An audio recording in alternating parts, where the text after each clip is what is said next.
So, you want to know how to play? You're going to need a pickaxe. You're going to need some... I got my pickaxe. Dear God. You're It's a going big to one. need some TNT and some safety equipment. And then you'll be all ready for Undermined, Paradise City. How to play. From Devilfly Games.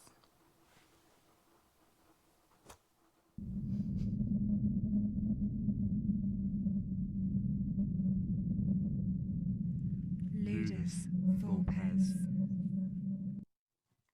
Welcome to Ludus Vulpes. My name's Kirsty. I'm Phil. You join us as we run through a how to play video of Undermined, Paradise City from Devilfly Games. Pairadice City. It almost sounds like Paradise City, but it's actually Paradise. Because it's game related. What? It's so clever. Love what they've done with that. So, if you join us down at the table, we'll take you through how to set the game up and how to play it. We'll also take you through a couple of sample rounds. So please, join us down at the table and we'll guide you through. See you there. At the start of a game of Undermined Paradise City, you're going to want to go through the shop deck. The shop deck has two styles of cards. It has the beginning cards, which has a gold backing on the text, compared to the normal shop cards, which do not have gold backing on the text. So you're going to go and search for all the cards that have got gold backing. You're going to take them out of the deck, and you're going to take you're going to set them aside as they form part of the game setup procedure. I'm also going to give this one a little shuffle because I know what the first card is. I was just about to say, to set up the game, shuffle all four decks. The shop, the treasures and perils, the events, and the rock deck. At the beginning of the game, hand each player a turn card, a standard safety gear card, a TNT card, an iron pickaxe card, 2 event cards, 2 books or dollars, and 2 dice. Please note that in this prototype copy, the coins are plastic for 1s and 5s, but these will actually be punchboard coins in the final version of the game. During a game of Undermined Paradise City, a few basic rules always apply. Equipment is always face up, money is always visible, and treasures are always visible as well. So anything you collect from this deck or this deck is going to be visible to all players. You are only allowed to have a maximum of 4 item cards. If at any point you exceed 4 item cards, you will discard items until you're back down to a 4 limit. Event cards are the only cards that are hidden, and on each event card will be information that tells you when you can play that card. You can show it if you like. It's okay. At the start of the game, as a preparation, we're going to draw 5 cards from the shop deck. This will form the shopping area for all players. On your turn, you're going to have the opportunity to shop. You will only ever be able to purchase 1 item from the shop deck per round, or from the shop per round.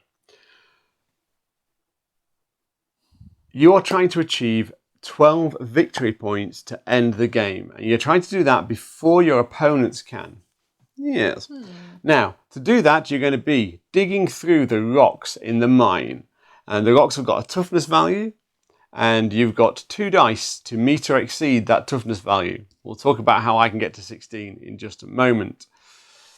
You're also going to have the opportunity to take a hand of events, and you can have as many events in your hand as you want, and you can use those to undermine your opponents, to strengthen your position, to do all kinds of wonderful and fun things. And as you dig through these rocks, you're going to be revealing treasures and potentially perils. Yes. Now, if you reveal a treasure, you're going to add it to your display so that all players can see. So if I turn this over and it's a treasure, it's a faulty ore, which is a shame, but it's still worth 2 victory points. A treasure would sit there, and it's also got a financial value, which is going to be helpful later on. Now, I'm just going to flick through this deck to reveal a peril. Here we go. So this is a peril of poison gas. If you do reveal a peril, you have a couple of options. You can pay whatever it says to ignore the peril. That's your cost. I don't think I have enough But money right now. this is pay 10, and I only have 2. Now, I have another option. I have an option, instead of paying, I can pay with any treasures I have, but I don't get any change. So this faulty ore worth 15 would actually cover that, and that's fine. Do you know what it is? That little piece of faulty ore is blocking the gap where the poisonous gas is coming through. Maybe. Completely makes sense. The other thing you can do is look for various pieces of safety equipment. You start with standard safety gear, and in this instance, this allows you to ignore one peril. So I could spend this to the discard pile to ignore this poison gas peril. So you must shuffle those back in there. I will shuffle those back in. So that's how you're going to deal with perils in the game. Now, how does a game actually work? So to play a game of Undermined Pairadice City, you're going to do a couple of things. So you're going to start with the respite step, and every player starts with respite. And during the respite step, you get to draw $2 from the common supply. You then draw an event card, which takes me to 3 event cards. Now, there's various things I can do. I can, at this stage, I can discard 2 event cards to draw another event card if I want to. I actually quite like the cards I've got, so I'm just going to keep them. That's worrying. Yeah. So that's the respite step. After the respite step, I then have a chance to visit this wonderful shop. Now, I've got $4. I can buy a steel pickaxe. Now, mining equipment, like the steel pickaxe, adds 4 to my mining roll. So it's getting me a bit closer to this value of 16. But a 12 and a 4 is 16. But I'd need to roll 2 6s to make that work if I even had that. It only costs $4, but it also only has 3 uses. It's better than 1 use. Yes, but the iron pickaxe has unlimited uses, but only adds 2 to your mining roll. So with the iron pickaxe, I cannot get through there. Now, I would like a little bit more shopping potential. So I'm actually going to play something called Gold Rush. It's in my hand. I get to play an event card. I can play it at any time. Okay. Now, the plus here, and that goes into the discard pile. Play anytime. Each player gets $5 from the bank. There you go, and there I go. That's so kind of you. So I actually have a bit more spending power now for my shopping. Now, 9 coins now. Yeah, quite. Now, at this stage, I can, to raise more funds, sell a treasure if I had a treasure. I don't have a treasure, but I could sell a treasure and gain its monetary value. Now I'm going to buy an item, and I am going to buy. I'm actually just going to buy this pickaxe here, which is only going to cost me 4, which I did have enough for that. And I'm going to replace that in the shop, and I bet Kirsty gets something much better. Yes, a large TNT. Oh, lovely. So I finished my shopping. I then move on to the preparation stage. And this is where I prepare to go at these rocks in the mine. Now I know I've got to get and beat 16. Now in the preparation step, I have a choice. I can spend $2 to move this top card to the bottom of the deck. I'm going to do that, so I'm going to put 5 in, take 3 back. It's worth noting that the rocks range in value from 8 to 24.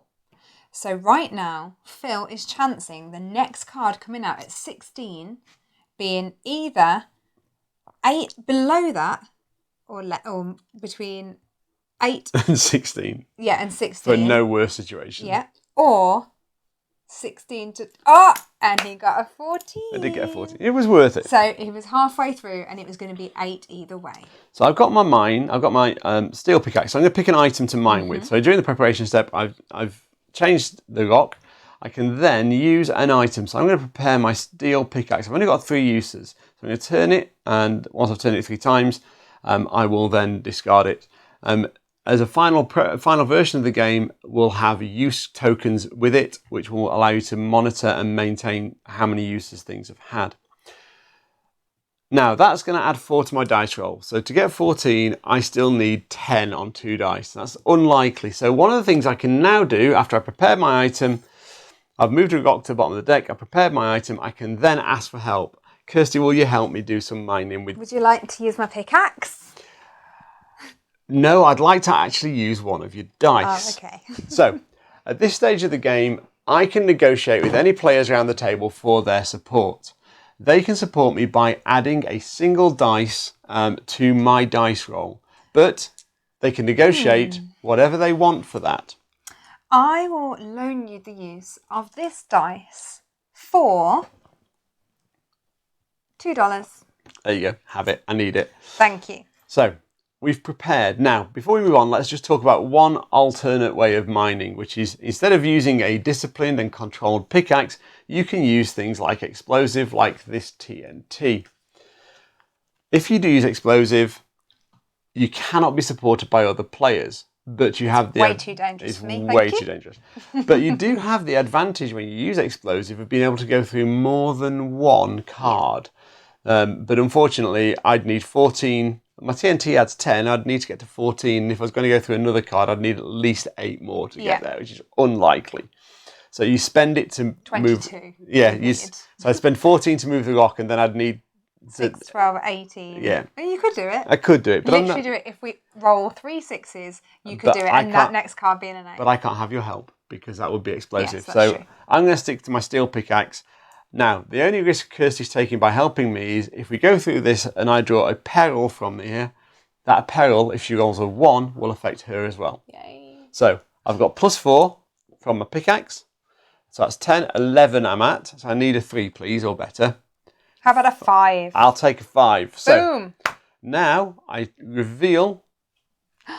What is it? It's receive $6. So I get $6? No, I get $6. So I get $6 from the common supply. I've used one use of my steel pickaxe, and that is the end of my turn. If I have any event cards that trigger at the end of my turn, I could trigger them. Now I don't. The play goes over to Kirsty and her respite step. So I'll begin by taking $2, and I'll also take an event card. I will then, I've got to get through 18. 18's a really tough one. So let's see what there is in the shop that may assist me. Now, There is a large TNT. what are the chances? That's fabulous. So I will be purchasing with $6 this fantastic large TNT. Now, as Phil just discussed, I cannot ask for help, but I'm fairly happy to use this TNT now. So I'm going to move it there to show I'm using it in my preparation stage. I'm then going to stick with this and hope that I don't roll 2 1s. So I'm going to prepare and I'm going to take my mine roll. So I've got 15 that adds to whatever I roll, which is 9. So 9 and 15 is 24. So I'm not going to be able to go through 2 layers, unfortunately. But I do successfully, so this one goes up here to the discard pile, and I do successfully break through this level 18 rock. I get to reveal From the Treasures and Perils. Treasures and Perils. So this could go either way, folks. This could go either way. Let's find out. Ready? It's a peril! It's a cave-in. So you can pay $4 and discard 2 event cards. So it's both? Yeah. Oh. Or you can use your standard safety gear to just ignore it. I will use my standard safety gear to ignore it on this occasion. So that goes there. Okay. And that's the end of that round there. So game now progresses in that order among all players around the table, and it is a race to 12 victory points. At the moment, both Kirsty and I have 0 victory points. But as we dig through these rocks, we will reveal more treasures, and as we reveal more treasures, we will rapidly race towards those victory points. That is what you need to know to play Undermined Pairadice City. From Devilfly Games. So at this point in the game, I technically am winning. 2 rounds in and 4 victory points. 4 victory points. Yeah, it's a hollow victory at this stage. I will obviously go on to win the game because that's how life normally works. It's because you've got a cowboy hat. Is it really? Mm-hmm. So, we hope you found this how to play guide helpful, and if you have, please like and subscribe to the channel. Don't forget, we're also on Facebook, Instagram and Twitter. Just search for Ludus Vorpes. Thank you for your time today. Thanks everyone. See you soon. Bye-bye. Bye.